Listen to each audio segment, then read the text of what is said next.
Welcome to Radical Personal Finance, a show dedicated to providing you with the knowledge, skills, insight, and encouragement you need to live a rich and meaningful life now while building a plan for financial freedom in 10 years or less. My name is Joshua Sheets. I'm your host. Today is Friday, December 19, 2025. And on this Friday, as we do on the Fridays in which I can arrange a microphone and a time to record and all the appropriate technology, we do live Q&A. You call in, talk about anything that you want, ask any questions that you want, raise any topics of conversation that you want. By the way, these calls have been extremely light over the past weeks and months. And so while some of that is my fault, some of it has been many times I show up to the phone and we don't have very many callers. I meter these calls using the Patreon page in order to make sure that I don't have 20 to 30 calls, which is a little bit overwhelming. So usually when I meter these with the Patreon page, then I wind up with 3, 4, 5, which is very doable. But if you would like to speak to me and you'd like to do so at one of your cheapest opportunities where it's inexpensive, doesn't cost you much, gives me a great chance to interact with you, you get to guide the show, I would be thrilled if you would do that on a Friday Q&A show. You can join these calls by going to patreon.com/radicalpersonalfinance, patreon.com/radicalpersonalfinance. Sign up to support the show there on Patreon, and you will gain access to one of these calls. We begin today with Mike in Texas. Welcome to the show. How can I serve you today, sir? Thank you very much, Josh. I listened with great interest to your last episode with Gregory Treat. It was somewhat of a rambling discussion, but covered a lot of excellent topics and a lot of good future content there, I think. I am wondering how you, in the second half of the discussion, you talked about people you knew from the past, their divorce rate, the people you know currently, the neighborhood you live in. And I'm wondering how you've been able to mesh a couple of things. Number one, traveling worldwide with the ability to locate and occupy communities that are both heavily Christian and have a strong drive for success, or maybe a strong work ethic.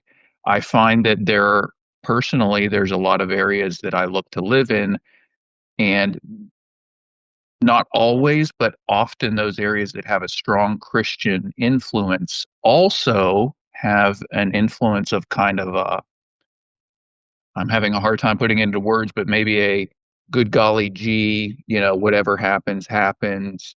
What are your thoughts on that? And how do you I can't imagine you locate those neighborhoods by luck.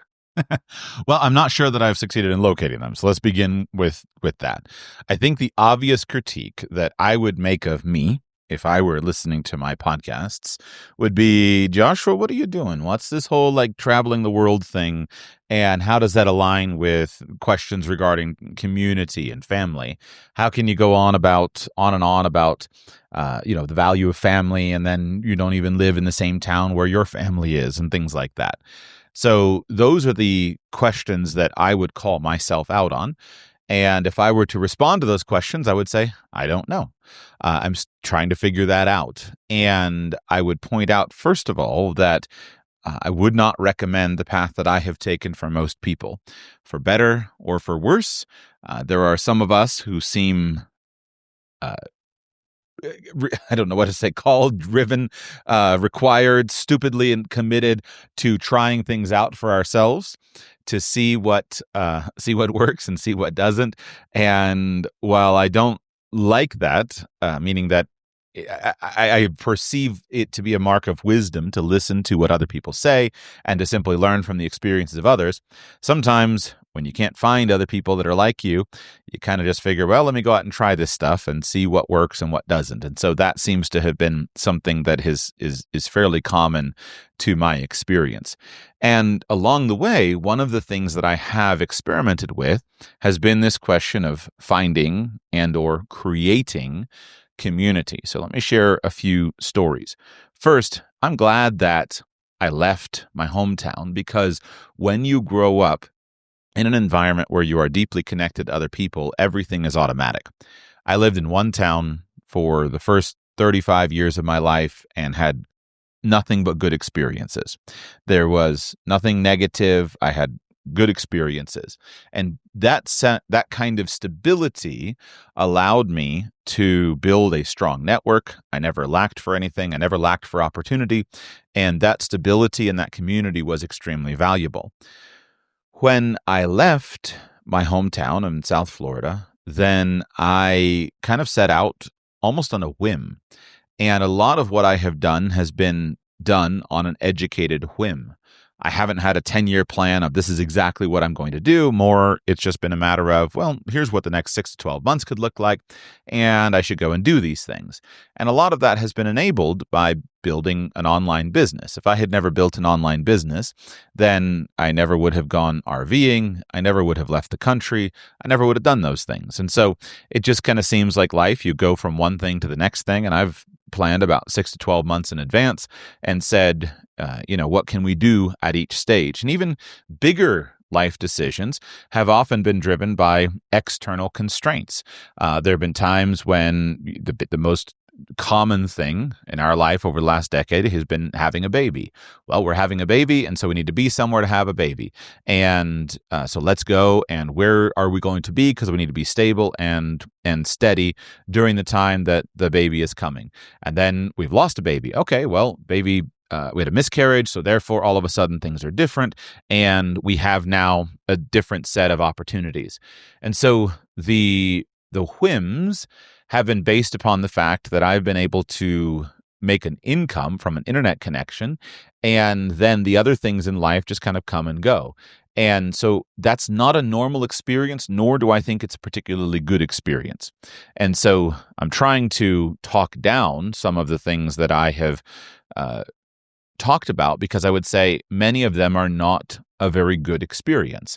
Many of them are unnecessarily difficult, unnecessarily disruptive, and unnecessarily burdensome. And they're things that I have tested thoroughly enough to tell you that. So if you think, for example, I wrote in our family Christmas letter this year, I wrote that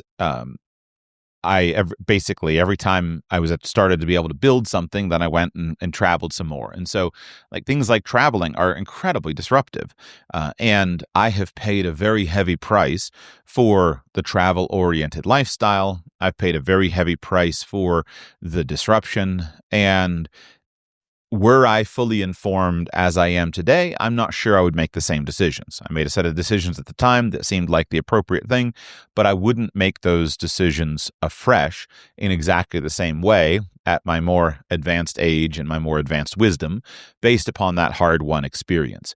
So I would and I've tried to label a lot of the things I have done with warning labels to say, I think that these are dangerous things. These are not particularly always great things, and you shouldn't do as I did when I was younger. You shouldn't sit around and think, man, if I could just live on an airplane and live in an RV, everything would be great. No, it's not.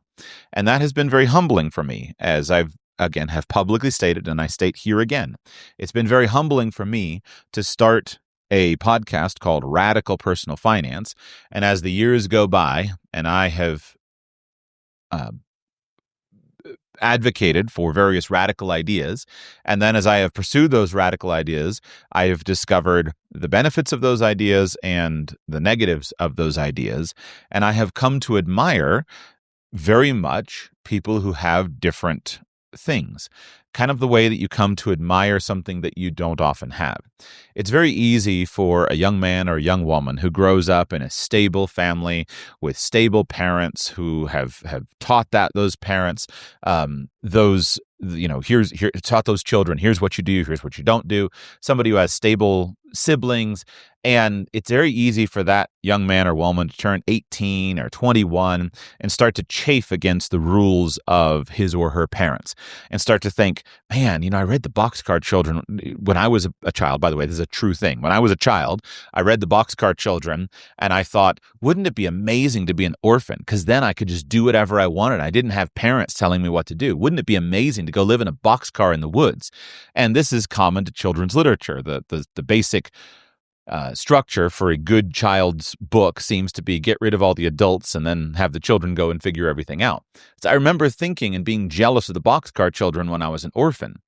But an orphan who's never had a stable family and never had that environment is not under that illusion. And all you got to do to break the illusion for the child who is admiring the boxcar children is say, okay, there's the woods. In fact, there's a boxcar. Have at it, buddy. And if he lasts the night sleeping out in the pine needles, then we'd be surprised. And so life is kind of like that, is that because I had a very stable community-oriented upbringing, then I have always appreciated those non-stable things. All of that is what I feel are necessary disclaimers to account for how I've handled these things. I've done it imperfectly, but I've tried to say the radical ideas, sometimes they work, sometimes they're solutions. But for many people, a conventional lifestyle, a conventional looking lifestyle is really a good move. And please take from my experience of my years and my money that I have spent, and you learn from that experience and draw whatever conclusion is right for you and your family. So pivoting it to community, growing up in a single community, I never had to build anything. All of my friends and all of my network and all of the people that I was associated with were just simply people that were the standard approach. People that I went to from my school, people from college, people from church, people from jobs. And because my parents worked hard to make certain that we were in communities of quality, then that was relatively simple. But I had never gone and moved to a new town and tried to figure out, well, how do I find a church? I had never gone and figured out, how do I make friends in this new place that I had never done? I always had that stuff built in. And so I couldn't give any advice on any of these factors that came from a beginning place. The first place I began my interest in community building was drawn a lot from my interest in prepping. And so years ago, when I was young, I got interested in prepping, and that led me step by step through various things. And I eventually wound up reading James Wesley Rawls' novels, which were some of my favorite novels, his doomsday novels. I really enjoyed them. And getting engaged with his American Redoubt ideas. And the idea of that being a political movement where conservative-minded people moved to a place in the country and set up basically a redoubt there that reflects their culture.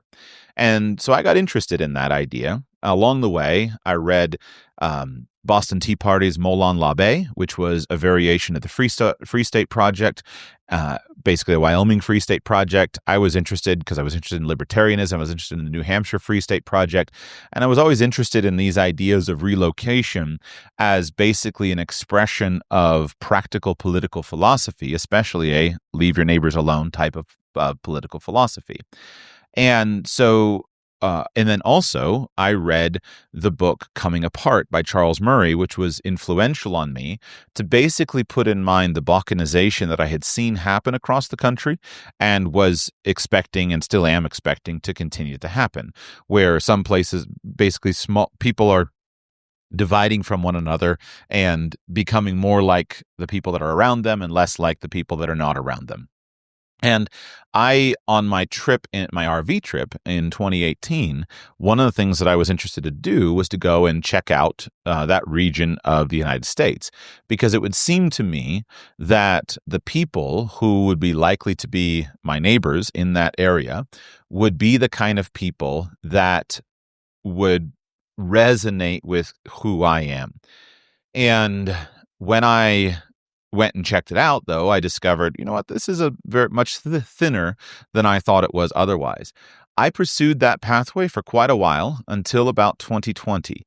And in 2020, I looked at buying a ranch in the country, a small ranch. I flew to Idaho. I looked at a small ranch that was up in the mountains that was for sale. And I thought, man, I could just live out here and this would be my dream, live up in the mountains. And I could be up here and I could, live the cool off-grid ranching lifestyle. And I'm surrounded by conservative people. And like, these are the kinds of people that I would want to be like. But when I was there, I came to the clear conclusion that that pathway was not for me, because it was a pathway of escapism and there's no people out there. And I care about people. And so that was kind of when I turned my back on that perspective. Then you flip it around and say, well, where else do you go to find a community? So if you have failed at your primary plan of going and kind of searching for a community, then what do you do? And then we switch to basically building a community. And that is something that I have been able to do to some degree, and had to start from scratch. You move to a new place, you go, for me, it's of course usually going to begin with a local church where I'm going to meet people. And then how do I build community? And along the way, I've built a little, basically a personal best practices, a framework of what I do, some activities that I think are productive towards this end, which I'm happy to tell you. I'll stop in a moment, and if you want to hear that, I'll tell you. But I believe that there's not going to be, for most people, there's not going to be a kind of a broad scale community that is going to solve everything that you're looking for. And if it does, you're probably going to have frustrations with it.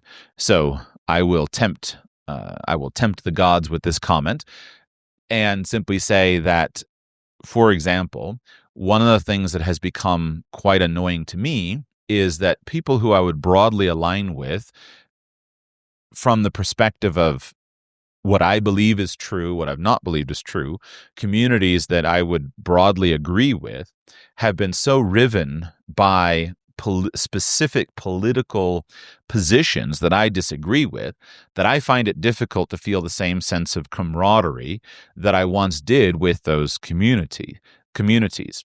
Now, I don't know if this is a temporary phenomenon. Perhaps this is a phenomenon and of course here, just to not be subtle, I'm clearly referring to hardcore Trumpism and MAGA politics, and then the backlash against those politics. I don't know if this is a temporary phenomenon that will wind up with gray and vanilla political candidates in the future, and we'll be able to kind of say, well, we broadly agree on these 70% of things, but because we have our own unique opinions and perspectives on these other percent of things, then we'll be able to get along well together even so. Or there's a decent chance that this is largely a kind of a social media driven phenomenon where we're going to continue to tribalize and continue to tribalize and continue to tribalize.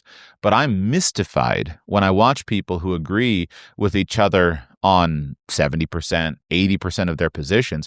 I'm mystified as I watch them calling for the heads of their enemies on a pike over what seemed to me to be relatively modest disagreements, well within the bounds of the kinds of good old-fashioned political arguments that people want to enjoy. And so I don't think that there's really going to be any kind of magical community that you can come across and you can find, and everything is going to be just perfect. And even some of the strong communities that I could cite, they're imperfect for me because I have my own set of disagreements with what they would consider to be foundational truths.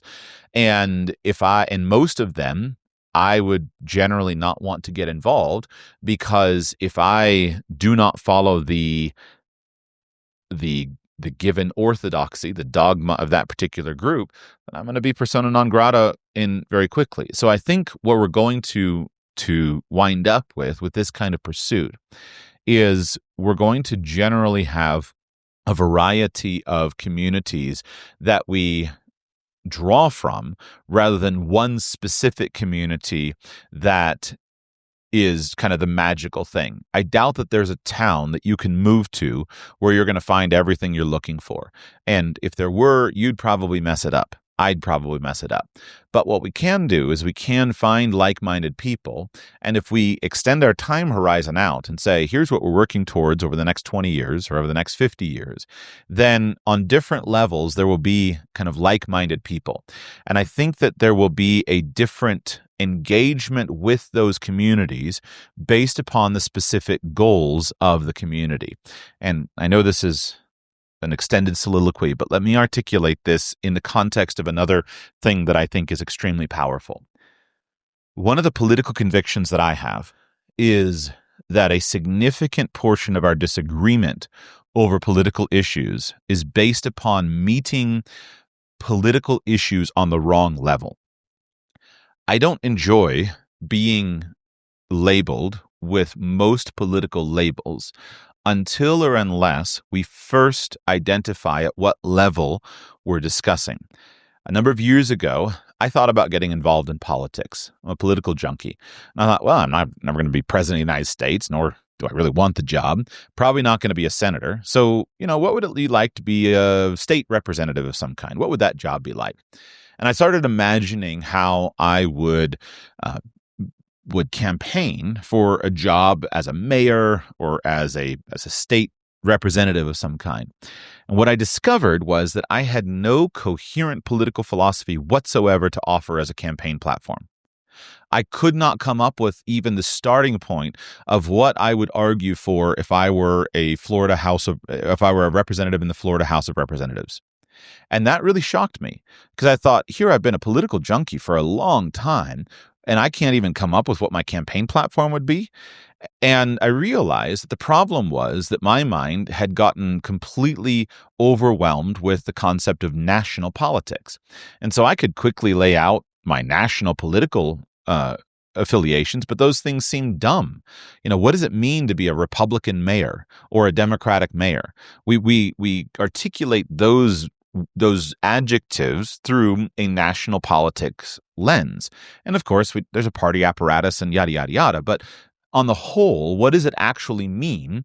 The city of Miami just recently, as I understand it, changed from 30 years of Republican mayors to evidently a newly elected Democrat mayor. What does that actually mean for the state of Miami, for the city of Miami, Florida?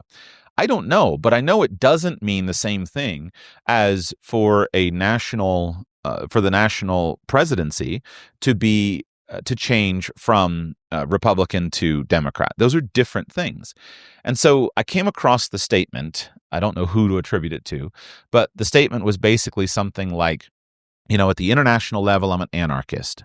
At the national level, I'm a libertarian. At the state level, I'm a Republican. At the county or city level, I'm a Democrat. At the neighborhood level, I'm a socialist. And at the family level, I'm a communist. Some version of that. And if you imagine that, I realized, wait a second, this reflects a whole lot of things that I really agree with. So I would have always tended towards a liberty-oriented movement. But the expressions of liberty on a national or international level are going to be very different than the expressions of liberty on a neighborhood level. I believe that you and your neighbors should be able to get together and draw up a covenant that you all affirm to say, this is what we allow in our neighborhood. And oh, wow, that kind of looks a lot like a homeowners association. And if you and your neighbors decide, we believe that everybody in our neighborhood should have grass that is 3 inches tall, I affirm your right to impose that on your neighbors.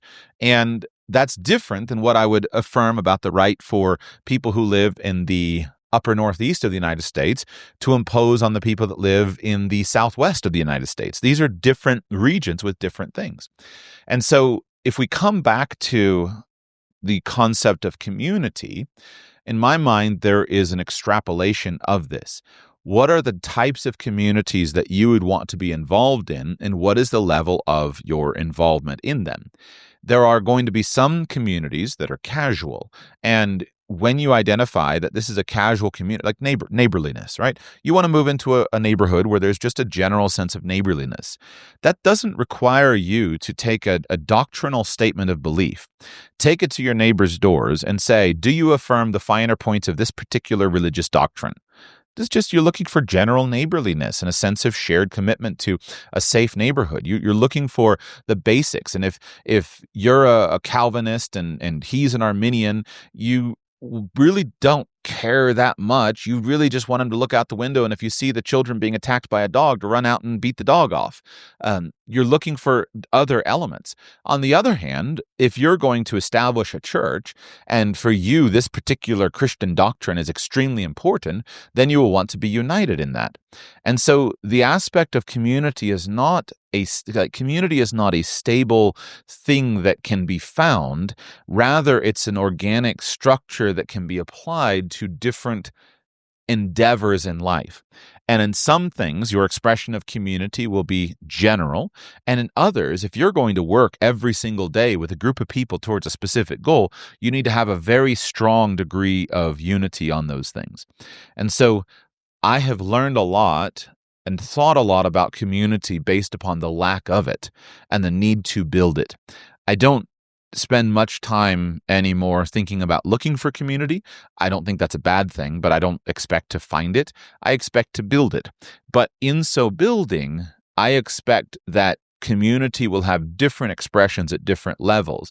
And if we accept that, then it can provide more insight as to what to look for and where to look for it while we are, proceeding forward.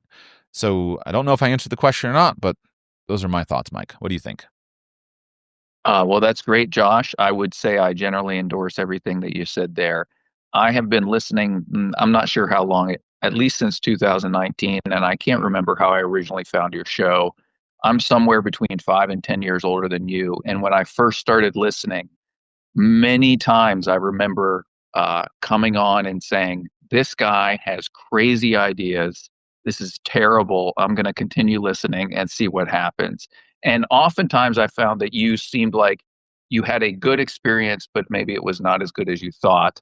And I continue to listen because I think you have very valuable information, especially for younger people, and things that I've really passed on very directly to my kids, almost from your mouth to their ears, where for younger people, the real power, this gets away from community, but to some of what I think are the more important lessons that people can garner from following your content, is that for younger people, the real power in producing independence, whether it's financial or lifestyle, et cetera, is there's essentially an unlimited ability to increase your earning power.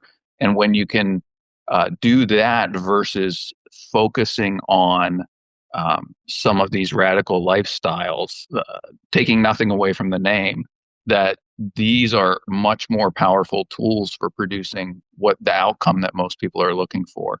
And so I'll congratulate you on your work and your efforts, and it's an excellent body of work. I will guess that in the future, I don't know what your plans are, but I suspect that future community building will be niche and intermittent for you and this group at Radical Personal Finance followers. Things like family camp, things that are intermittent throughout the year or years versus everybody moving to one location, probably, as anyone could guess based on your comments. So it's been a great time listening. I'll continue to listen, and thank you for your work. I appreciate that. And it's galling to me that what you described is true. What I mean is that I've always wanted to be the person who could just think something through and get it right the first time. And I remember since I was younger, I was 20 years old and thinking, man, what a dum-dum I was at 15. Why can't I figure it out? I have since come to accept the fact that there's really no substitute for the number of times that you've been on the earth and the number of trips you've taken around the sun. No substitute for the number of trips that you've taken around the sun while riding the earth. I wish I'd, anyway. Like, you just can't see something differently. But what you can do is you can hopefully share along the way and hopefully help people to at least to be open to it. And so when I counsel young people, I describe to them, I try to tell them this to make it easy. I say, this is something that you are probably not going to be able to understand for the future. But a decent number of us, people like me, we once thought like you think, and we now think like this. So be open to it and be open to changing your mind without getting pridefully committed to this particular thing, and recognize that when you want to change your mind, you will be that if you can just acknowledge, you know what, I'm glad I did that, but now I see something different. That's the normal human experience. You don't want to be so committed to something that is not right for you that you went deeply into it that you can't follow through. So to make this practical, this is why, in general, for most people, I oppose getting deeply in debt. It's not that the debt can't be a useful tool in many circumstances. Of course it is. However, it's hard to predict at 18 years old what you're going to value when you're 28. And so it's hard to say, you know what, I'm going to put $150,000 of debt into this one very niche topic that I'm really interested in. Then I'm going to get out of school and I'm not going to be able to pay for this job with the debt. So I'm not going to be able to get hired in the job. And then what do I do then? And so this is why when financial advisors or people are giving advice, there's a difference between going $150,000 in debt to become a physician versus becoming a specialized historian of middle-age armor. And I was thinking about that. There was an article that made the rounds this week online about racial discrimination that young white men have endured over the last couple of decades. And basically, virtually all the young white men who are millennials, like me, many of us have not experienced the kind of career advancement that we hoped to experience because of the structural changes in certain fields, especially fields like academia, some corporate fields where the DEI initiatives basically meant that the things that were open to our Gen X and older parents were not open to us. And so I use the college thing as an example, is that it's very possible that there was a time in which you could go and become a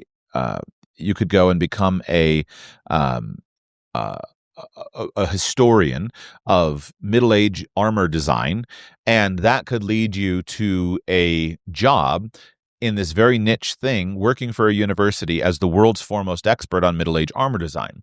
But if you bet everything on it, the $150,000 of student loan debt on it, and you bet everything on it, then when you arrive at you finishing your PhD and you go to apply for jobs, and then you face a new market, a new structure of some kind, then it can cause a great deal of frustration and problems as if you had been more open and you had pursued a path of flexibility.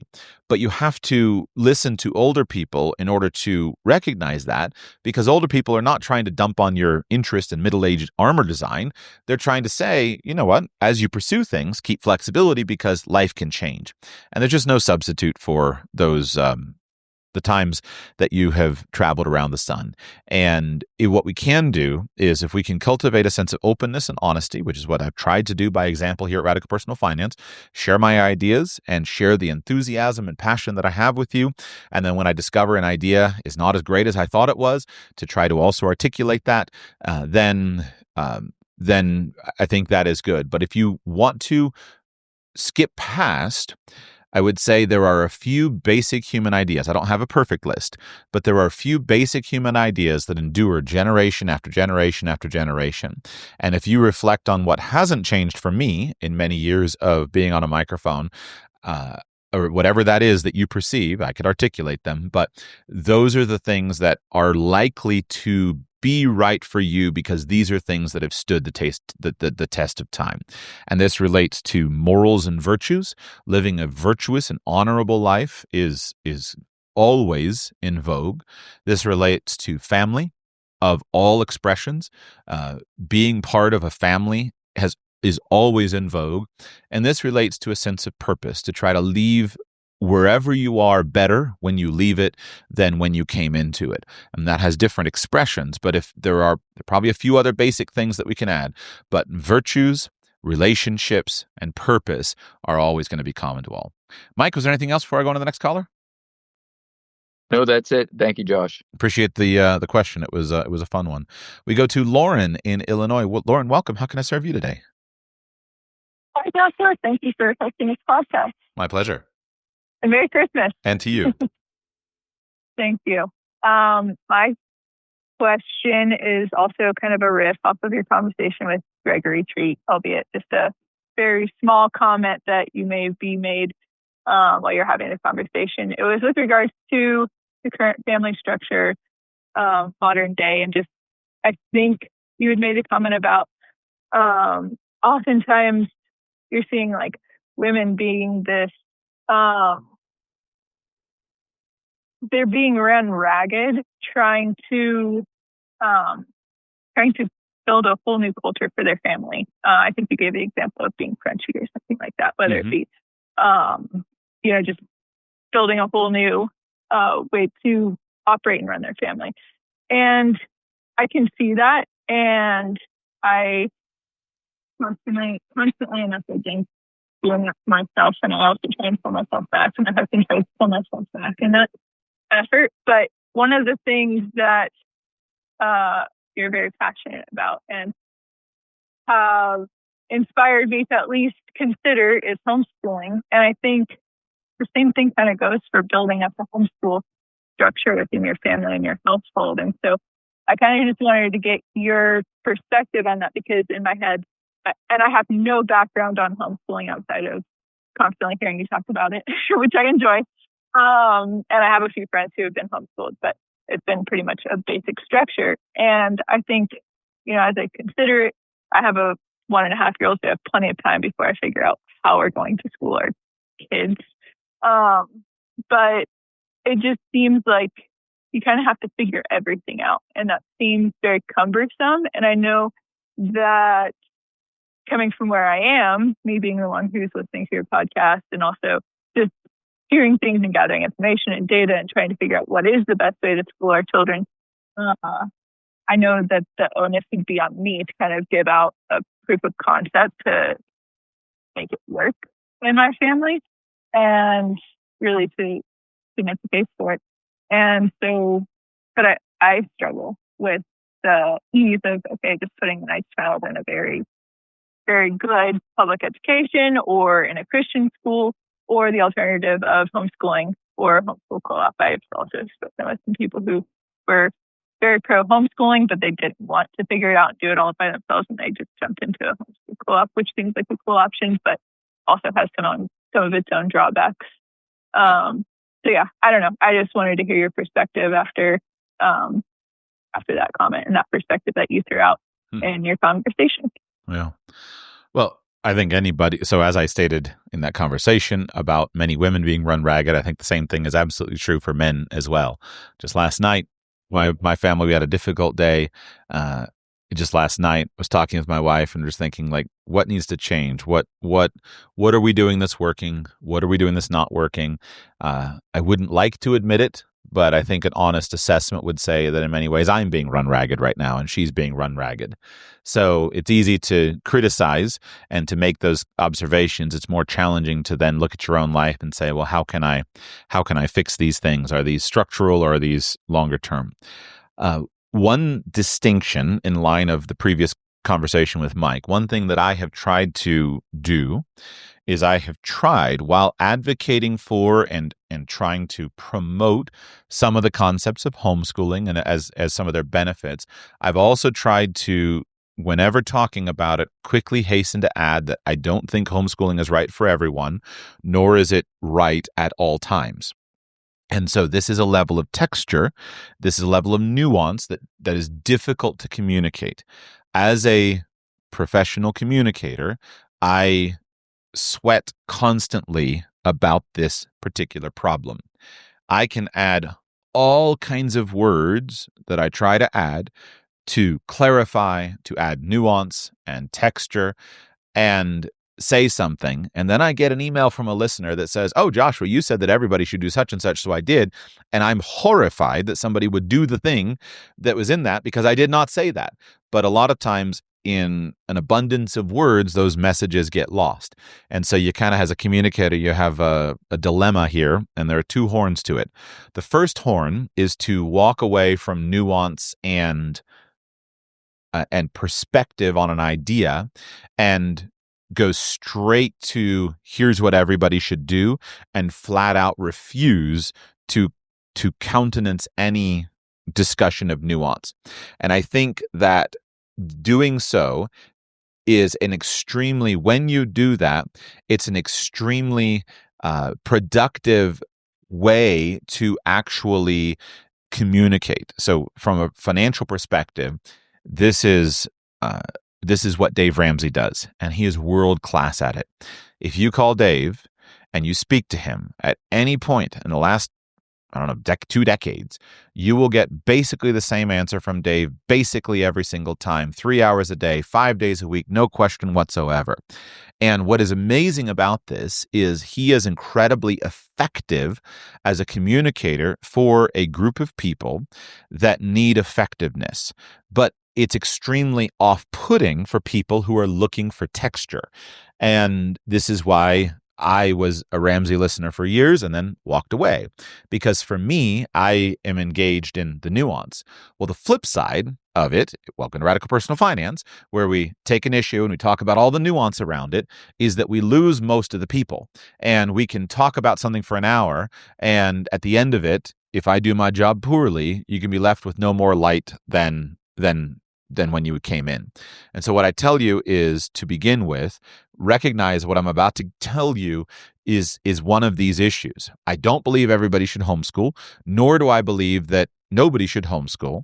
And I believe there are many acceptable pathways, in fact, many good pathways along the way. The only thing that I have, to my recollection, the only thing I've always advocated for is that you should make an intentional decision, and you should just not automatically accept the government school, the local government school, as the obviously correct pathway. Let me describe why. The government school, for nobody, is going to be the best pathway. It's going to be the average pathway for a large number of people. And so it's going to be mediocre in virtually everything, and it's going to be not very good at really anything. And so if you recognize that, very rarely does anyone set out to say, you know what, I want my child to go into the mediocre environment, and I want him to probably not be very good at anything, because here's an institution that has to serve everybody all at the same level. And especially with the educational transitions over the last decades, where the Department of Education on a national level became so controlling, you tried to impose this massive state-run operation on children who are people, not robots. And school must not be a factory intent on turning out robots.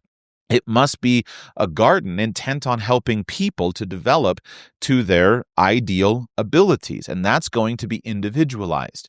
Now, for an individual family may look around and say, all right, here is a local government school. It's in my neighborhood. I know the teachers. I know the people who are there.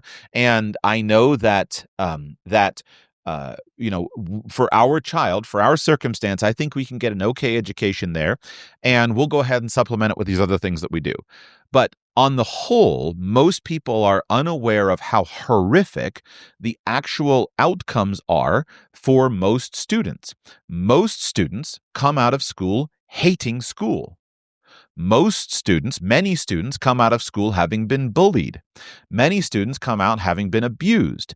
And if you talk to a psychologist, it seems to me like a whole lot of trauma is consistently imposed upon students across our society and has happened for decades. You talk to a success coach, for example, and what a success coach is likely to tell you is that so many people are petrified of failure. Why? Well, that comes from school, because you're penalized for failure instead of applauded for it. So we could go into almost any system, and we could dramatically transform our culture if we could control the lever of the school system and adjust it. But it's likely not to happen. And so I just don't want people to make that choice on an unintentional basis. Now, this was not so bad a century ago, because 50 years ago, even before the new educational revolution, that prior to the Department of Education and prior to the nationalization, you had a local community who sat down and said, how is our school going to run? And this has always been a characteristic of American education. Every single place in the United States of America where you had a community of people come together, they formed a school. And that school was supervised by the parents of the students in the school. And in some communities, it was very small and there were 10 children in a one-room schoolhouse. In some communities, there was hundreds. Then it became thousands. But it was always a neighborhood, community-level endeavor. It was never a citywide, statewide, nationwide endeavor, because you and your neighbors are different from the neighbors across the mountain that you don't like. And so the schools reflected that. And because of that smaller level of input, then if something was wrong, you could open your mouth and you could say something and something could happen. But look at what happened through COVID. You had all these people that came in and said, here they were exposed for the first time to what their children were learning, what their children were being required to do. And they started going to school board meetings and city council meetings, and you watch them make their 3-minute speech. Anything change? Generally, I would say nothing changed. Now, in a few places it did. And so that if that work is important, it should be done. But on the whole, not much changes.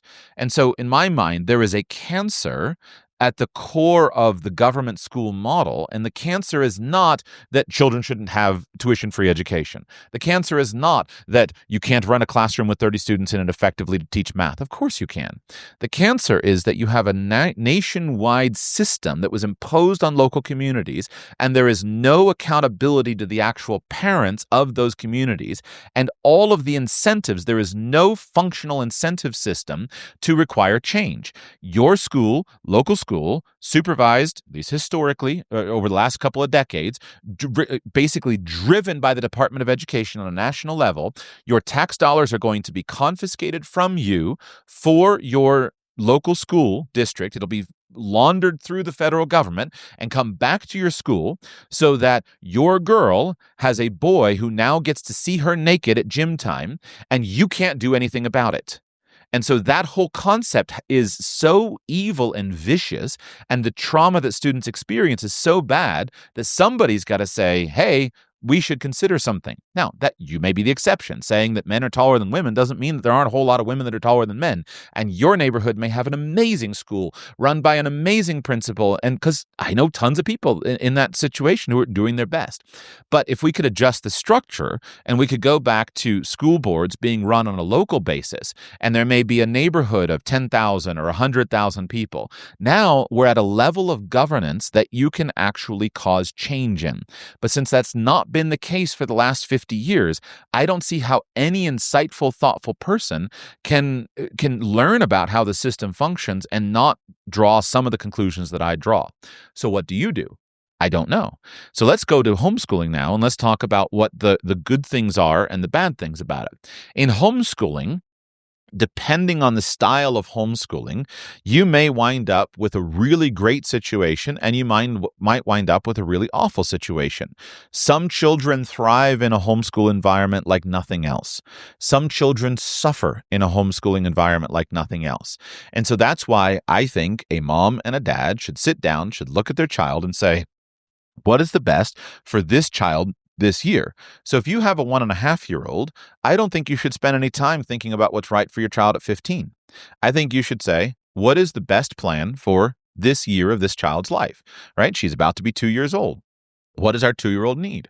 Does our 2-year-old need to go to the local government daycare system? Or does our 2-year-old need something else? And I think if you look at it, what you'll see, what most people will draw, is that all of that I'm aware of, virtually all of sociological studies for community, for children who are raised in families as compared to children who are raised by institutions, demonstrates that at a young age, institutions are almost always negative, almost always worse outcomes. And in my mind, that's rather obvious because it comes down to love.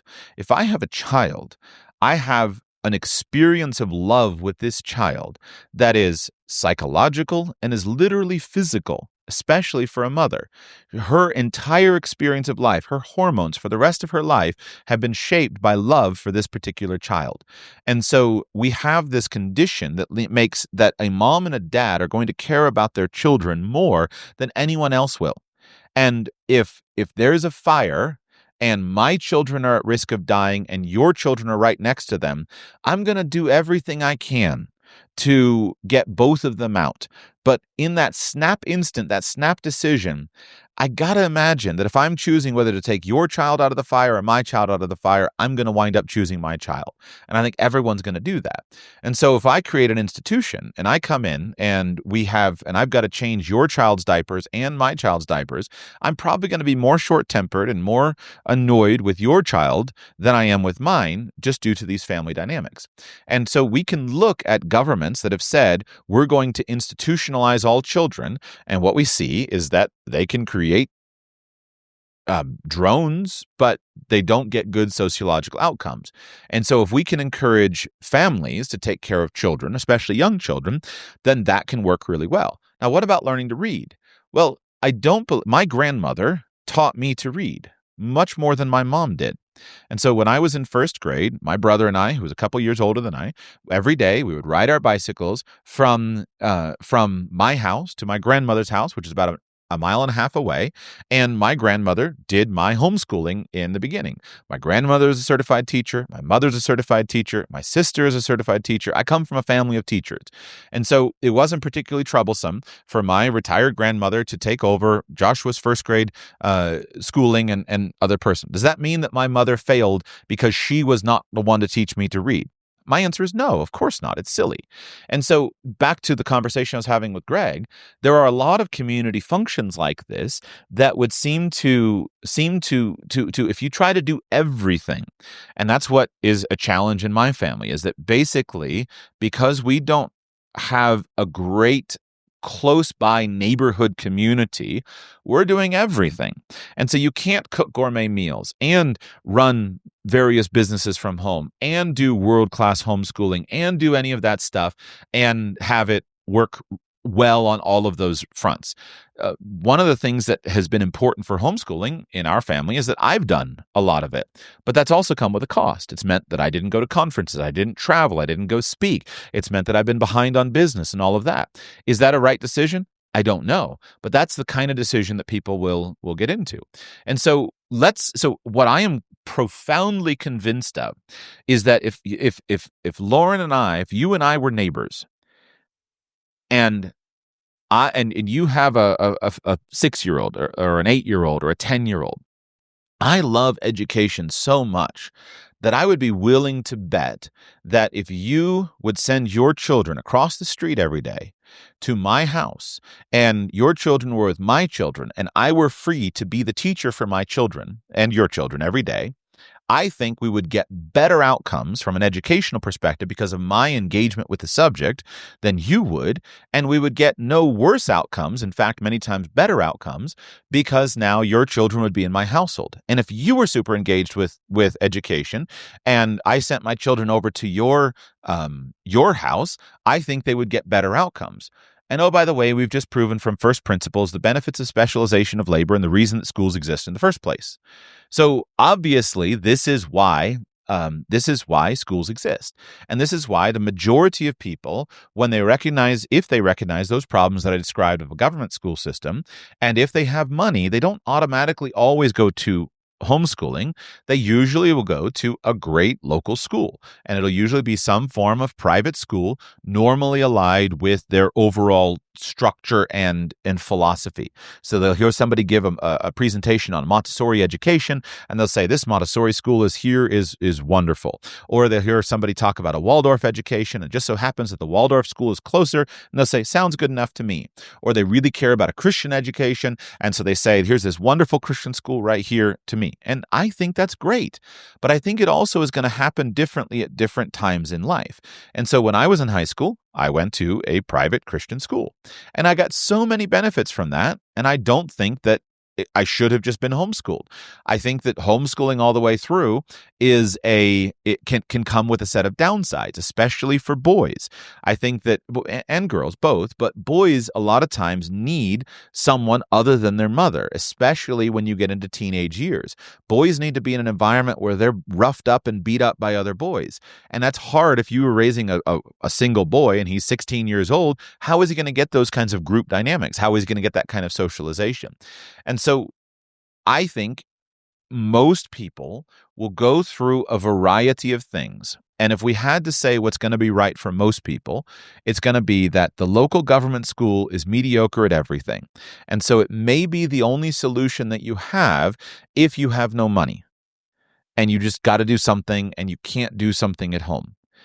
Virtually all people will be better with some alternative solution, be it homeschooling or some other version of education. And if that means that I pull my child out and I can't homeschool, but I can send my child a mile down the road on his bicycle to homeschool with grandma every day, I'm absolutely going to do that. In the early years, we want family to be the primary center of social life, not external people. We don't want to spend the most valuable 15 to 18,000 hours of our children's lives sending them out to be tutored by someone else, especially if that someone else hates us and disagrees with everything that we believe. We want to start with a solid foundation in the family where our understanding of what's right and wrong can be clearly said, and relationships are all the key. But that doesn't mean that everything has to be done in the family. And so for most people, most homeschoolers are involved in some form of a co-op and some form of cooperative work where, okay, we go to the co-op 1 or 2 or 3 days a week, and then the child's home the other days of the week, and etc. Some of us are homeschool because we're super engaged in education. We're really interested in it. And so we say, well, I can provide a better education, so why shouldn't I go ahead and do it? Why should I not learn 5 languages and just 1? Why should I not do 5 years of math per year instead of just 1? Why not read 5 times as fast instead of at the normal rate? And so those of us who get interested in that stuff, we tend to go down that pathway, whereas other people are not interested, so they go down a different pathway, and that's cool. It's no problem. I have family members who are just not that interested in the subject, and they put their children in a wonderful local school that they have chosen. They said, here's a good community. And in those schools, the key is accountability. It's not that everyone thinks the same way. It's that if you're upset with the school administration and what they're teaching your child, well, you just walk down, you unenroll your child, you don't send them any more money, and you go find a different one. And it's amazing how responsive institutions that have to depend upon enrollment dollars are to the actual demands of parents in that environment. And so I think most people are going to consider homeschooling in the early years because it lends to such a beautiful family life where you're together with your child all the time and you can work in this very gentle relationship and you can work over time and you're not trying to force your child onto a conveyor belt, but rather it's that I have children that read very early. I have children that are reading very late, and I don't have to worry about let's impose reading anxiety on little Johnny because he can't read yet at this age. You can just keep working with him. Everything's going to be fine. Now, as you transition over time, if the parents don't have the ability to offer a mother or a father or a grandmother or a grandfather or a neighbor to do that, and they don't have the time, or maybe there's a bunch of really little children in the house, then all of a sudden you look at a school and you say, man, wouldn't it be amazing if our children went to the school? Also, as your children get older, then you look at the local school and you say, wouldn't it be great for my 12-year-old who's testing all over the place to have to go and, my 12-year-old boy who is getting into constant challenges with mom and seeking to dominate and seeking to figure out who he's going to be as a man. Wouldn't it be really great if he had a male math teacher who could rap him on the knuckles when he needed it? Wouldn't it be great if he had a male soccer coach that could say, drop down and give me 20 when he mouthed off? All of a sudden you get into that external environment where that's really, really good for a young man. And you get into the context of socialization. Wouldn't it be really great if my child was connected with 100 other parents that were all like-minded in the local community and not just the people in our local church? And you start to see the value for these things. So I'm not an absolutist on this. I think that most people, there's going to be a fairly obvious pathway through it. And that's why the first book that I recommend to people is not a homeschooling book. I recommend Susan Wise Bauer's book. I'll look up the title in a second, but her book on education generally, because in any circumstance you're going to wind up with a set of decisions that are different. So you might choose this local school, but then you're going to hire a tutor, and so if you had all the money in the world, your best possible outcome is going to be from that of an aristocratic education by a highly involved tutor. And what happens is the reason homeschool students tend to outperform everyone else is because the government school is so pathetic at actually providing individualized care and instruction. I'll stop my soliloquy with this.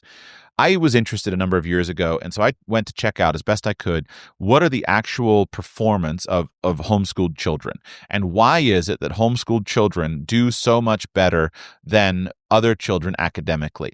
Now, the question here is what is the bias? Is it selection bias because of some kind of socioeconomic thing that homeschooled parents can afford to have a homeschool mother, those kinds of questions, or is it something else? And what I discovered was that the data indicates that the children who were homeschooled children of mothers who had no college education, outperform the entire professional model on standardized tests. So if you are a mother who has never I don't recall if it was finished high school or didn't finish high school, but if you were a mother who never went to college, you will do a better job being the teacher for your child as a homeschooler than the second grade teacher with a master's degree in elementary education. Why?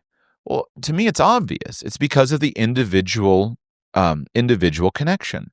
Imagine that you have a tutor who is really into you, and you have a 1-to-1 teacher to student ratio, and that tutor loves you and is able to look at you every day and say, how are you doing? Are you doing well? Is this working? Is this curriculum working? And if not, we'll scrap it and go on to something else, and switch here and there and constantly change that. That is the key, is that 1-to-1 attention. And so if 1-to-1 is, in my mind, if you are the king of a country and you have all the money in the world and you want your child to be the most thoroughly well-educated person, you're going to provide your child a tutor. And so if you have all the money in the world, you can easily afford it, you will hire a private tutor full-time with a PhD to sit next to your child and to see after his education each and every day. The trick is that most of us don't have that money. We can't afford the fees to hire that PhD to be the tutor for our child every day. And so we go to some form of one-to-many model with a teacher to students model. And all of these expressions of success are basically versions of that. But if you are a $50,000 a year worker and you want your children to have an aristocratic education, you're not going to get it in the government school. You can't afford it in the private school. But if you have a stay-at-home mom who can also help out with everything else, she's going to be a good tutor, and those children are going to get better resources because of that homeschool pathway. But if you make $500,000 a year and you can afford the really great school that with all of the features and benefits of it, then you probably are going to get better educational outcomes there and maybe better sociological outcomes. So it all comes down to what's available to you. And that's why the homeschool discussion is so challenging. So I conclude by simply saying, don't worry about what you're going to do when you have a 12-year-old. I have a 12-year-old. I'm not sure what I'm going to do next year. Just think about what you're going to do with this child this year based upon the family circumstances, and then let the rest of it go away. And you talked about, well, homeschooling is hard to figure out. It used to be, but it's not.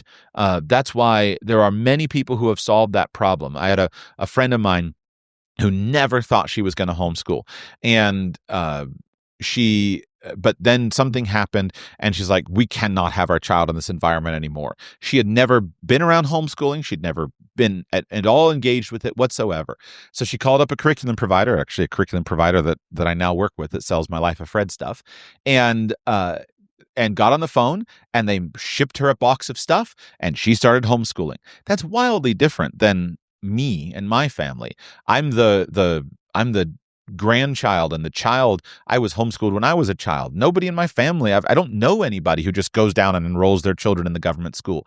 And so for me, my favorite hobby is talking about this stuff. So you can find the resources that you need, but don't worry about what's down the road. Just say what's right for this child this year. And along the way, if you decide you need to change and you're in 5th grade and you're homeschooling and your child says, Mommy, I really want to go to school, Fine, great. Find a school and put them in. This is easy stuff. It's not identity stuff. It's not right or wrong. But most people just underestimate the destruction that is wrought by that government school system because they don't understand there's no other way for it. And the good people who are trying really hard in that system, if they can reach anybody, they're reaching, 10% of their students, and they're making an impact on 10% of their students. That's why all of us have a story about a teacher who made an impact on our life. But on the whole, it's much more likely that your child and my child is part of the 90% that fail in that system than the 10% that succeed. So we want to have a 90% chance of success and a 10% chance of failure, not the opposite, which is why this is obvious to me. Go ahead, Lauren. Thank you. And I appreciate how you have wrapped in a whole lot of themes into your response. And I definitely appreciate the last bit when you're talking about how I can just call up a curriculum provider and say, hey, I don't know where to start and send me some curriculum, I think the reason I pose this question, partially the reason I pose this question is I spoke with you about a year ago, and this also ties into the prior listener's response, finding community. So my husband and I moved from Texas about a year ago to Florida, and we've spent the past year trying to settle on a church and find that community.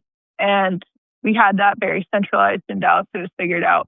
We kind of spent a long time figuring it out such that we can build some sort of permanency in our place in Tampa. And so we finally found a community, and my husband really prioritizes stability. And so the next measure is figuring out living situation, because we've kept it very temporary. We want to be able to work around where we did end up finding a church and all of those things. So then the next step is figuring all those things out. That was just some background, how everything's tied back in. But I think one of the points that you made, I'm curious about, because I just don't know how I think. I'm going to mull it over and think about it, but I want to hear a little bit more of your perspective as you were talking about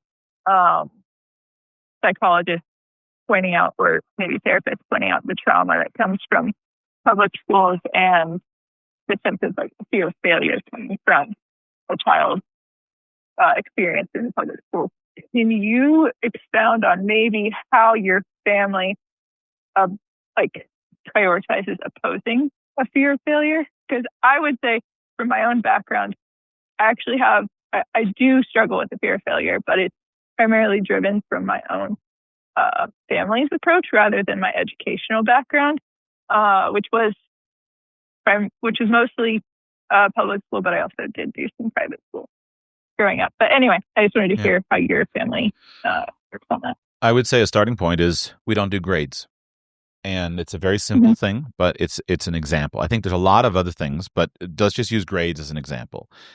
If I ask you, how is your 1.5-year-old doing right now? And you were going to give me an answer to that. You wouldn't have to go and administer a test to know the answer, right? Okay. So grades are a system that you have to administer when you have many students. And so if I'm homeschooling, you can ask me any of my children, and I can tell you, oh, this child is doing really well in this, and this, and is doing very poorly in this, and this. That's how people are. It's always a combination of doing well and doing poorly. And I don't need to go and administer a test to know what's going well and to know what's going poorly. But if I have 30 children that I am teaching, and if I have, even worse, 150 children that I'm teaching over 5 classes of 30 each, there's no way that I can give a report on any one of those students. And so I have to administer a test or a series of tests in order to grade the child. And when I'm doing that, when I'm approaching the system in that way, then we now recognize that we have this thing that can often inspire fear and frustration, and it all comes down to a letter. Now, let's use something like English, right? I have one of my children is extremely advanced with reading ability and extremely behind with writing ability. What English grade should I give? We have to, in order to answer that, we're going to have to develop some kind of rubric. But in so doing, we have both of these things are classified as English, and yet one of them goes one way and the other goes the other. And so we have to figure out, so the grades thing is hard. Now, let's say that I bring my child to you, and in your job and in your business, I say, I'd like you to hire this child. And you're going to do it as a personal friend of the family. What I'm going to tell to you is I'm going to say to you here, or a teaching scenario, right? You're a college teacher, and I'm going to tell you. I'm going to come to you and I'm going to say, this child really excels with reading. This child really excels with science. But this child is a very poor writer, and this child is a very poor at math, right? Now, you as a teacher, you would look at that child and you would say, well, let's work with the child and let's focus on the strengths and let's shore up the weaknesses at least to an adequate level.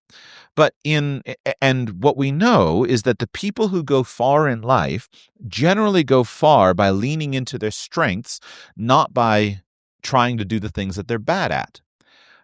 I'm very conscious of the fact that I'm an hour and 9 minutes into a podcast and I have spoken to 2 people. That's a really, imagine if I pick up and I say, the secret to my success is I'm going to go and do TikTok and nothing but TikTok, or nothing but nothing but tweets. That's not where my strengths are. My strengths are different. And I've been rewarded in having you listening to me right now because I can lean into those strengths and I can let other people do the other things.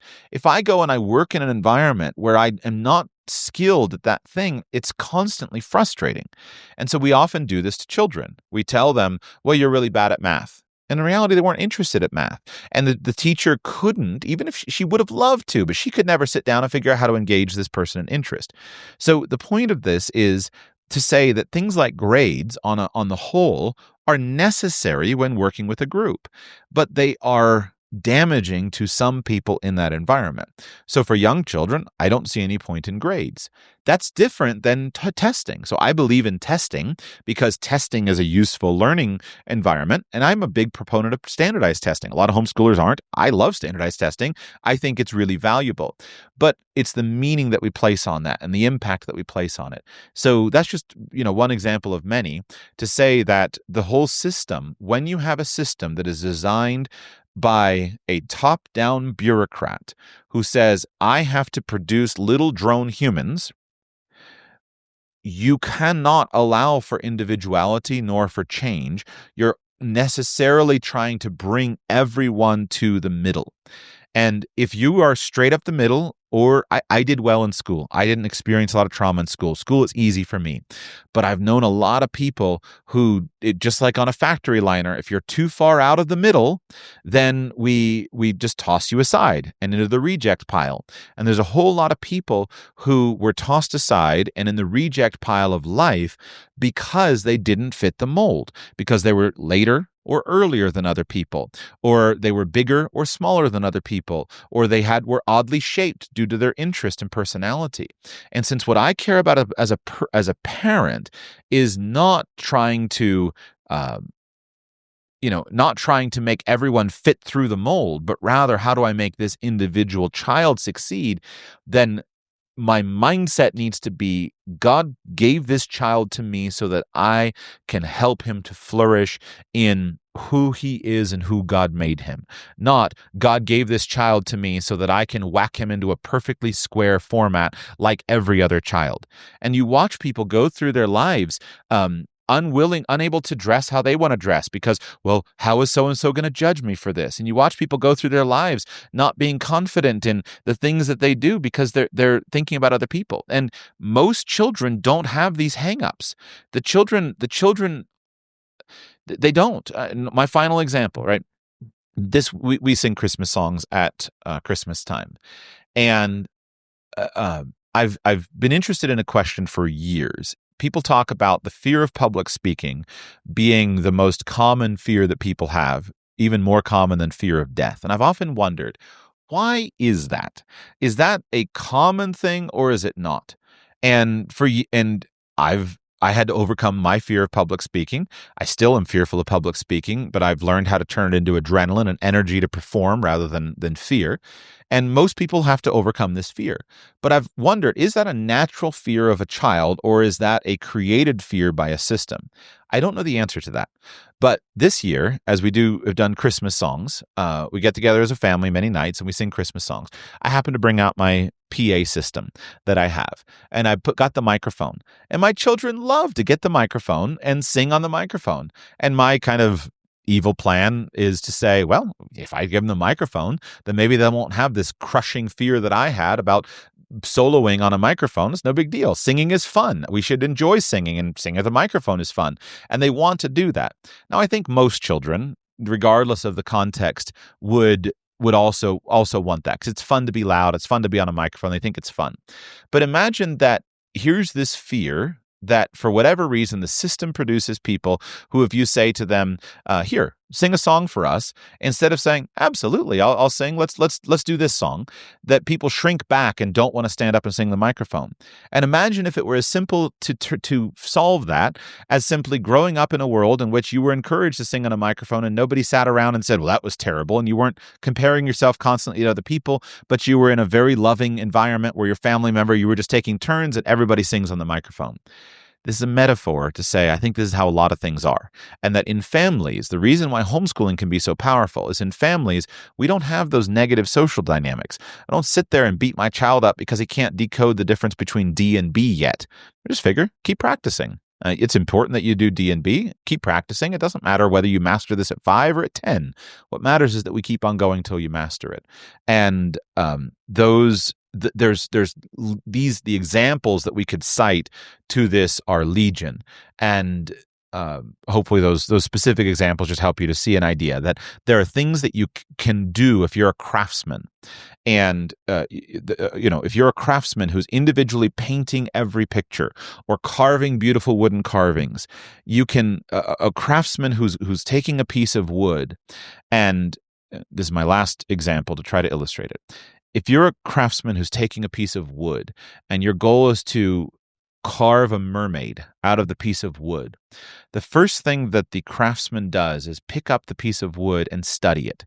And he says, okay, the knots are here. The burl runs this way. The grain here goes a little wonky.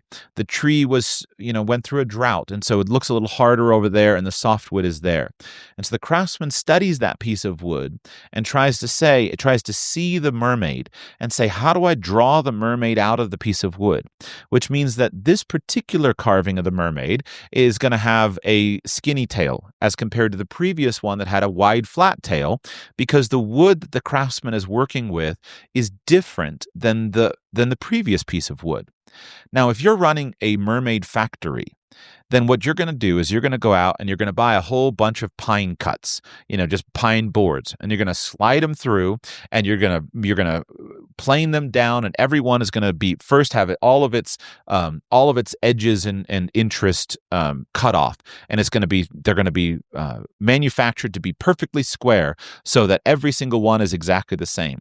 And then if this particular piece of wood has a knot in it where it might split, then it's just going to get tossed into the bin on the side and thrown out and burned up. And that's necessary, and it's necessary that all of your mermaids come out the other side looking exactly the same, so that they'll fit into the box the same, so we don't have to have 4 different sizes of box. Now, hopefully the metaphor is obvious. When God gave you a child, he gave you a child. And your child is different than my child. And each child is different. So I need to look at this child, and I need to say, we want to draw from this child, if at all possible, a mature, confident, well-shaped, well-formed adult. And every adult is going to look different. But how can I work with this child to give him or her what he or she needs? And if this child has a big old knot right in the middle, as each of my children does, then I'm going to work with this knot, and sometimes we can shave around the knot, and sometimes we can put a filler in the knot, and probably for some of those things, this knot is personality that's going to be there for life. But let me work with this child, and if I'm trying to build a mermaid, let me not force the child into the mold, but let me work with the child to mold him in the direction that he's trying to go, and use whatever tools or things that are necessary around. And if that means that we have a relatively smooth hunk of wood here, and we can just pass it over to the automated process. Great. This hunk of wood is doing really well. And maybe at the end, we go down this factory line, and at the end, we just need to get a slightly different color of varnish to bring out the color of the wood. Great. But if you've been handed a child that is knotted and twisted and etc., then don't toss the child into the discard bin.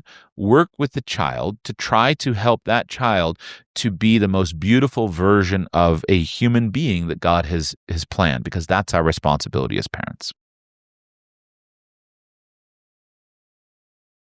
Beautiful way to wrap it up. I appreciate the thoughtful response and the word pictures and everything. So I just want to say thank you, and I'm going to continue thinking through it. I'm so grateful that you listen, Lauren. I love talking to you, so please call back in the future. All right, we've got Dan. Dan, welcome to the show. How can I serve you today? Hello, Joshua.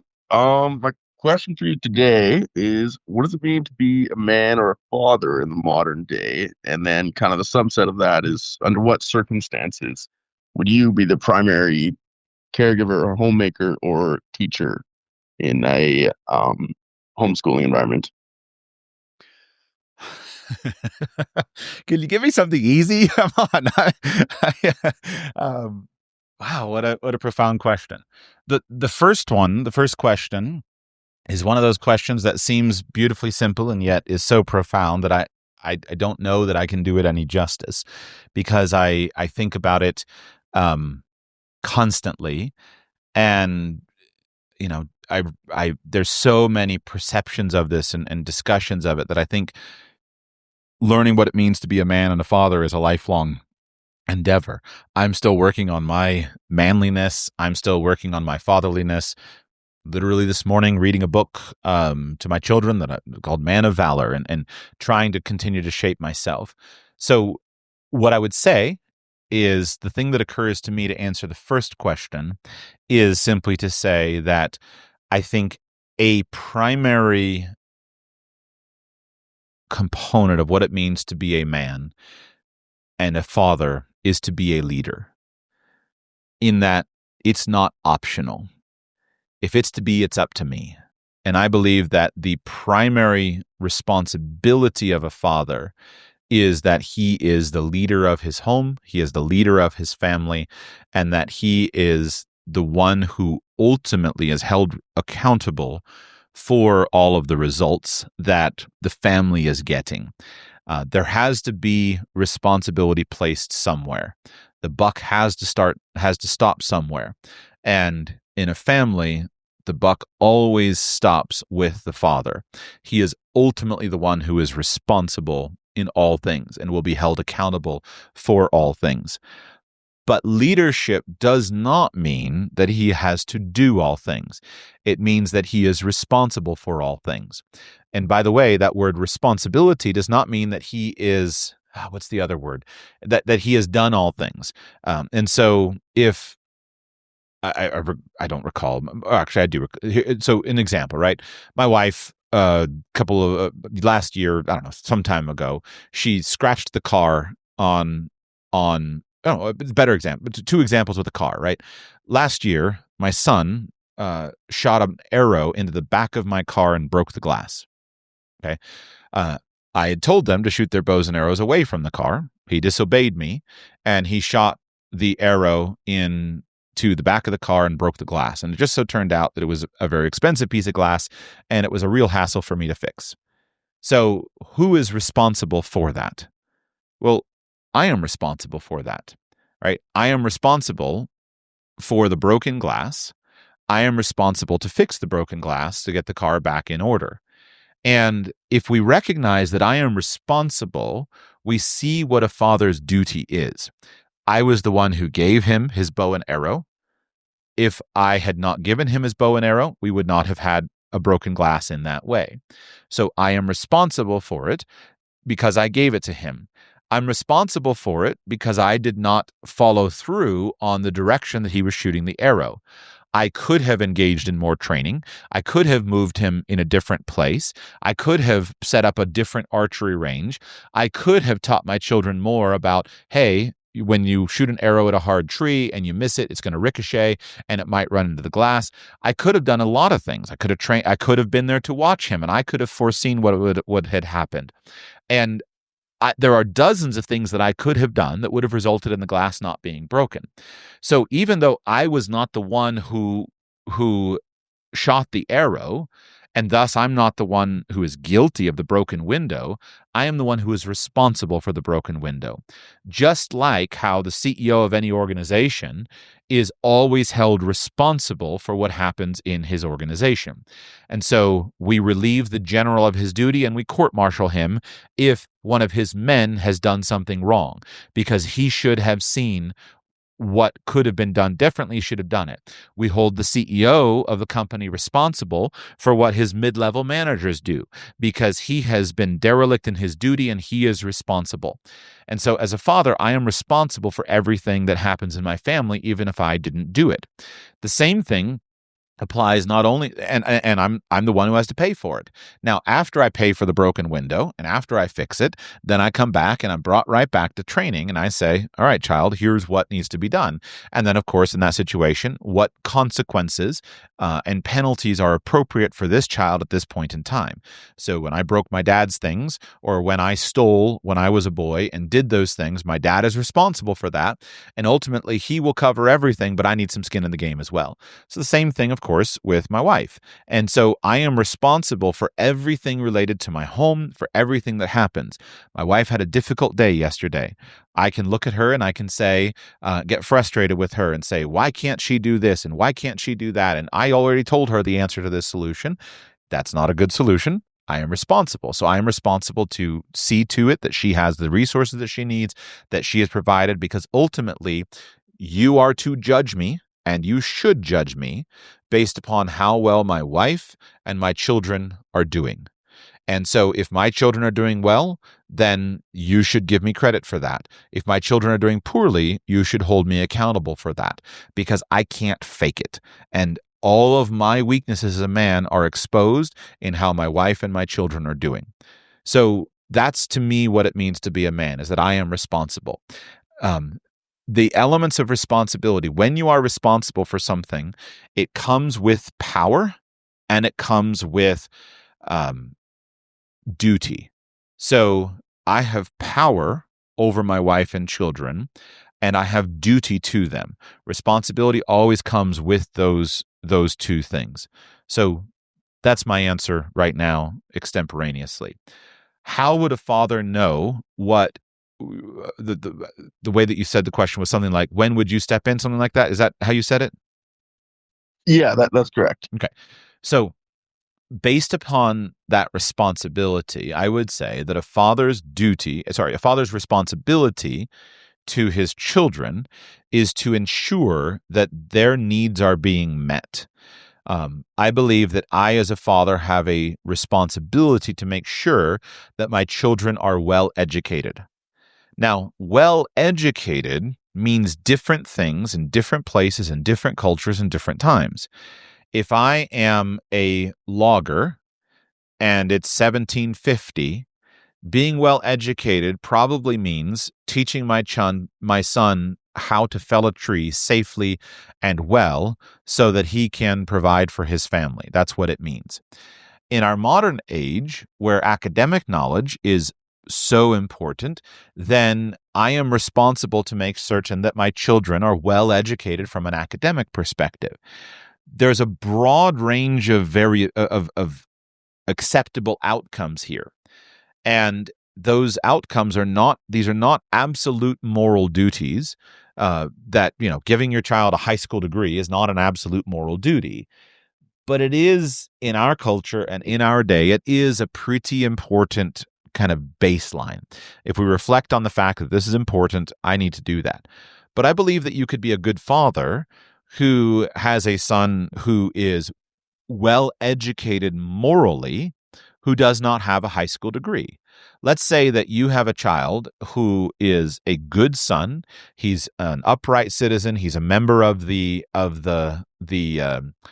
He's an honor to his father and to his family name. He's a virtuous young man. He's doing the right thing. He's a credit. No one. He's not a hooligan. He's not a criminal. He's a credit.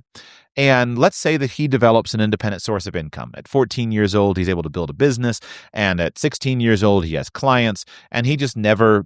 And you're coaching him, and he's like, "Dad, I don't really care about the school stuff. I'm already making $10,000 a month." I don't think you're a bad father if you say to him, "All right, son, you don't need to finish high school. You can do this."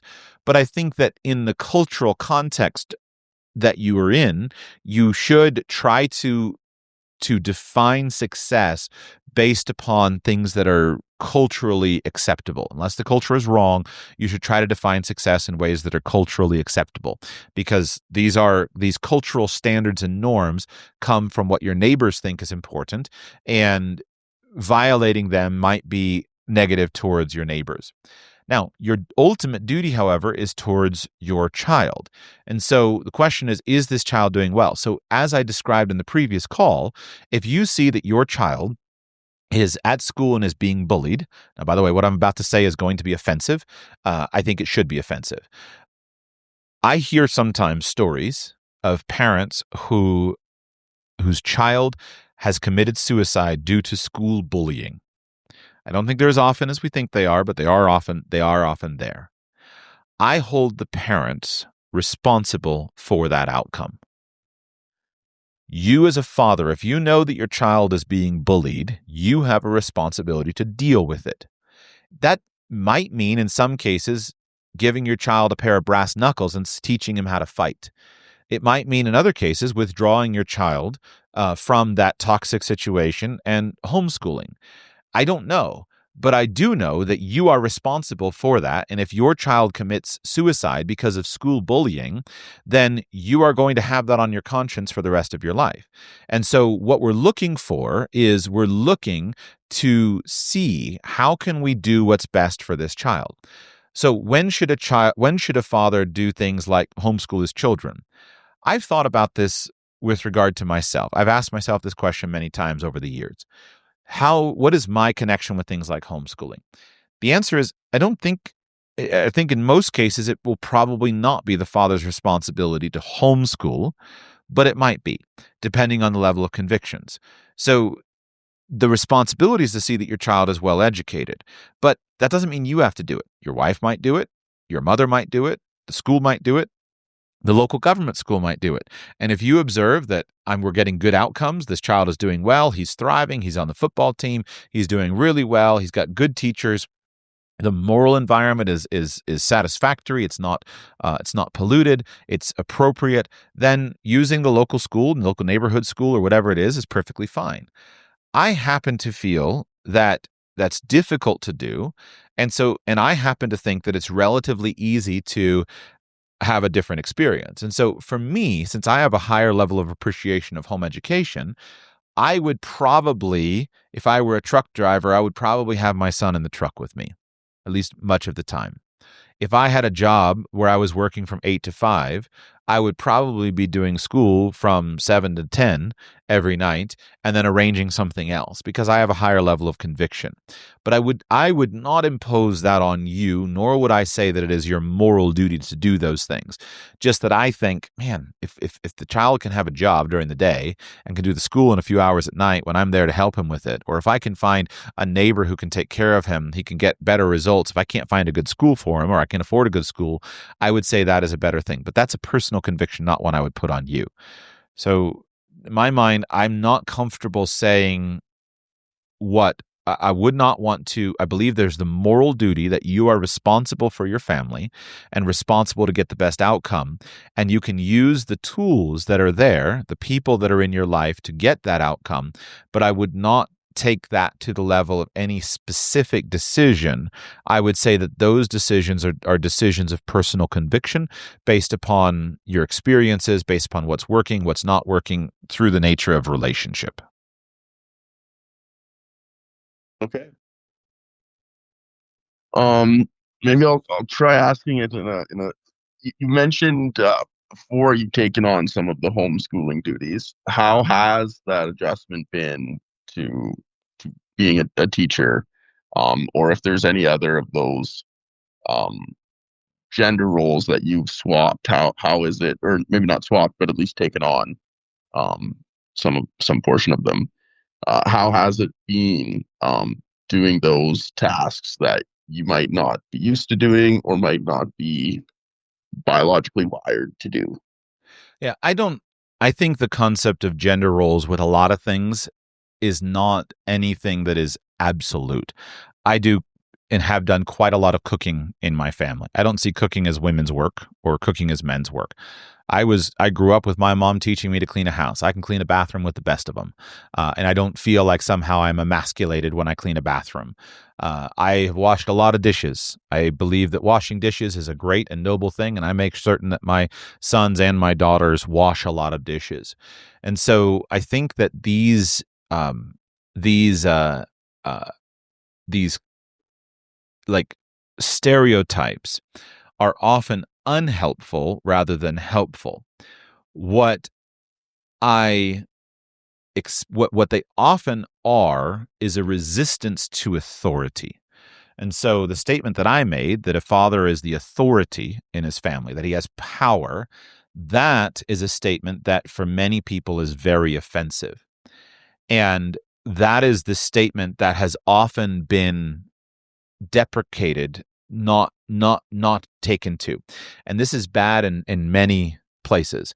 So in general culture, many people would say, oh, no one can ever have authority. And, we're going to go into some kind of marriage or partnership and we're going to have equal authority. We're going to be 50-50. It doesn't work, because if you don't have authority, you don't know where to place responsibility. And now we wind up blaming each other for everything. It just doesn't work. It doesn't work in any human relationship. You have authority because you have responsibility. Now, even in sadly, one of the things that is offensive to me, even in many Christian circles, many Christians have gone to the idea of servant leadership, and they focused on service as somehow, as a man, you have to earn the right to be the authority in your family. And so therefore, the way that you earn the right to be the authority in your family is by washing dishes. I believe in servant leadership. I believe that the starting point is leadership. And a leadership makes sure what needs to get done gets done. And so in my family, over the years, I have done lots of cooking. I have done lots of dishwashing. Currently, I do no cooking and I do no dishwashing. And the reason is we're in a different place as a family than we were many years ago. So now I cause the dishes to be washed by creating a schedule and teaching my children to wash dishes. And I believe that it is right for them to do the dishwashing because that is the way that they contribute to the family house. And when I say no, by the way, I say, okay, I'll do the dishes tonight. It's not, but the point is that these aren't arbitrary lines. These are lines of where am I as a father. And so I think in a healthy marriage, if my wife has multiple young children and she's homeschooling, right? She's homeschooling, she has young children, and she has, a lot of responsibility. There is no woman in the world, there are very few women in the world who can do all of that and have a perfectly clean house where every dish is just washed and everything is perfect. Doubt me, go try it yourself. I can't do it, and I only know a handful of women who probably could. But when you have young children, things are going to be there. So how does a father lead his family at that time?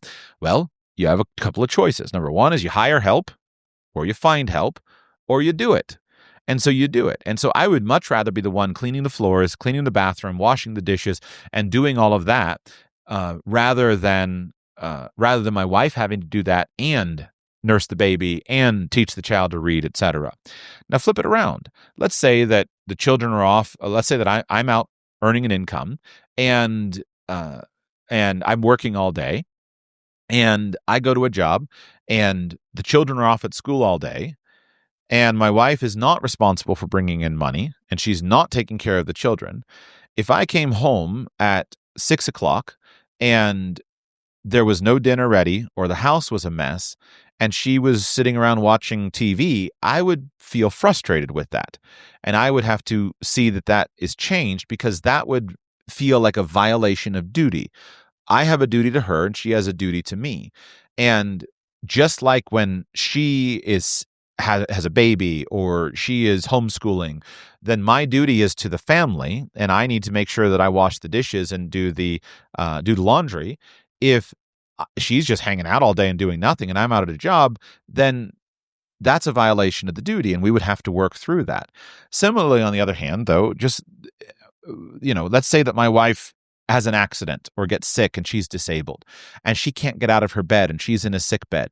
Well, what is my duty? My duty is to go to work all day to earn the money that our family needs, and then to come home and to make her dinner and to change her bedclothes and to provide and do everything I can for her because she's my wife. That's what we signed up for. And so but to specific questions, is I just don't conceive of these things as these are not moral categories that some work is men's work and some work is women's work. And trying to draw those arbitrary lines, to me, negates the importance of the family unit being there. And let me give two more examples that I think are helpful. One is an example that my dad taught me. My dad was an officer in the U.S. Navy, and he was involved on the submarine force. And he learned a lot in the Navy, and he tried to share a good number of those lessons with me to do that. And along the way, when he started, he said that his commanding officers said that he was the absolute worst junior officer they had ever seen. So he started at a pretty low place.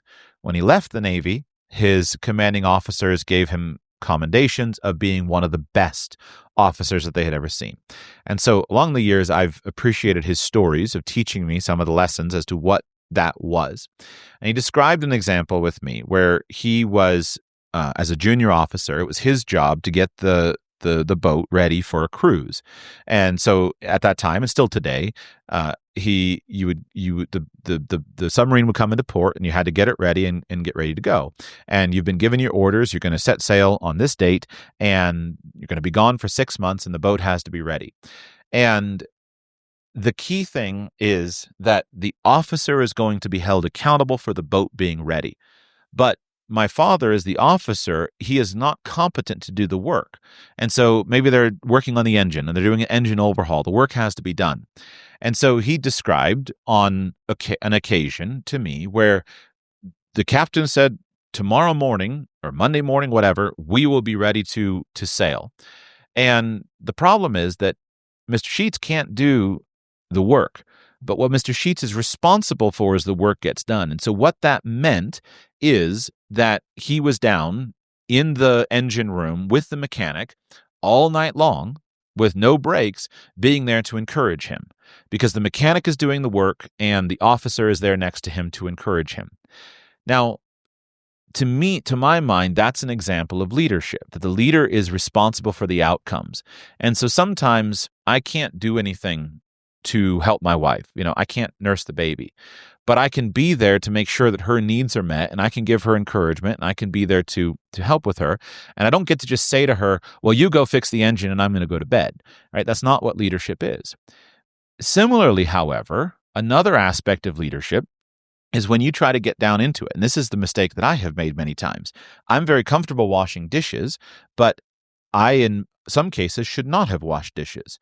And the example that my dad taught me was a similar example. They were doing something, I don't know what it was, but they were doing something on the submarine. And so my dad, being one who wants to kind of pitch in and help with the work, is down on deck, helping with the men, moving the equipment. I don't know what they were doing. And the captain called him up and tore into him and said, Mr. Sheets, your place is not down on the deck. You must not be down on the deck with the men. You need to be up here in the tower looking out and watching. You are to stand here and you are to watch the men do the work. And they are to do the work because you are responsible for the entire crew. And that means that you must be up here supervising so that nothing bad happens. If you're down there on the deck, you can't see a safety issue that is going to arise. You can't see what's happening. You need to be up here on the tower watching down. You must not be down there doing the work. And that's the flip side of it, is that just because in one situation, you should be in the engine room with the mechanic all night so that the boat is ready, even and handing him his tools and feeding him coffee and encouraging him. In another situation, you got to be up on the tower, looking down, watching, doing no physical picking up of the work because the work needs to be done. Those are the aspects of leadership. And as for a submarine officer, I see it as exactly the same in a family. You are responsible for the outcome. In some cases, that means I'm going to get down there, I'm going to wash these diapers, we're going to change these clothes, these children are going to get in, and I'm going to do it. And so when my children were younger, I did a lot of this. I had a 15-minute bedtime routine. I could put 4 children in bed in 15 minutes. But now I'm doing it differently because my children are getting older. I'm not washing dishes anymore. I'm not cleaning the house anymore. I'm causing those things to be done. And it's more important that I not be doing that. It's more important that I be focusing on business. And it's more important that I be developing those skills in them. But ultimately, I'm responsible for them. So I don't believe that these are elements that can be broken down into a kind of a set of rules. I think that these are a set of principles that then you need to look at your situation and say, what is the right thing in this situation? And last comment is that will be different at different times. I think that there are a lot of men who have gotten so accustomed to ordering their wives around that the best possible thing that they could do is roll up their sleeves and start washing dishes, cleaning floors, and scrubbing toilets. On the other hand, I think there are also men who have spent so long scrubbing toilets and washing dishes and have never ordered their wives around that they would be well served by embracing other elements of leadership. And your particular application of that, I think, should not be in a public format. You should talk to the men around you. You should discuss your children, what they're doing well with, what's not doing well with, and you should see, do you need to empower your wife? Do you need to hire a housekeeper so that she can do the homeschooling? Do you need to instruct your wife? Do you need to say, we're going to do the homeschooling even if you don't like it? Or do you need to do the homeschooling? That's a question that you should speak with the men who know you, not with me, about. Okay. Yeah. Lots of insight there. Thank you. All right. My pleasure. Have a great day. We move last to a caller in Ohio. Welcome to the show. How can I serve you today? Ohio, you're up, Mr. Anonymous or Miss Anonymous. Try one more time. Are you there, Ohio? Ohio. All right. And with that, we will wrap up for today's podcast. I want to thank you for being here with me on a Friday Q&A show. Oh, hold on. Ohio's still trying. Try one more time. Ohio, are you there? Don't want to cut anybody off that I don't have to. So, okay. So with that, we'll wrap it up. Thank you for being here with me. I hope this is useful to you. These are difficult subjects. These are touchy subjects. When we're dealing with relationships and people, we're not dealing with something where there are hard and fast rules. Rather, we're dealing with we're dealing with people, which means we need to be filled with love. We need to be filled with patience, filled with kindness, filled with gentleness, and look for wisdom in the specific situation. So I hope that my comments are useful. What I would do is I would refer any caller in any situation to community. I think the ideal scenario is that we have people that we can talk through with these things, neighbors, friends, family, and with various people seeing different things, I think we'll get better results. Remember, if you'd like to join me next week, go to patreon.com/radicalpersonalfinance, patreon.com/radicalpersonalfinance. Thank you.